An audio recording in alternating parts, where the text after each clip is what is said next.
Бид өөрсдөө духан дээрээ би амжилтанд удаан хүрдэг гэсэн шошго наадаг. Тэгээд тэр үрэл тордоод байдаг. Та юу тайрна түүнээ л хурааж авна. Өөртөө наасан шошгоо авчхай. Амжилтанд удаан хүрдэг гэж бодох хэрэггүй. Хурдан удаан гэдэг үргэлж харьцуулалт байдаг. Өөрийгөө бусадтай харьцуулахаа болох хэрэгтэй. Харьцуулал бидний хөнөөдөг. Харьцуулал атаархал, шунал бий болгон хүнийг зовоож уйдгар гонигтай болгодог. Та цоор ганц онцгой.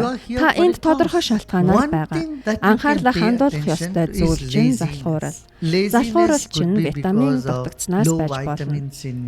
Витамин D дутагдахад яадардаг. Витамин B12 багасхад юу ч хиймээргүй санагддаг. Хоёрдугаар хэд их хоол, хэд их нуурс ус идэхэд мөн залхуу хүрдэг.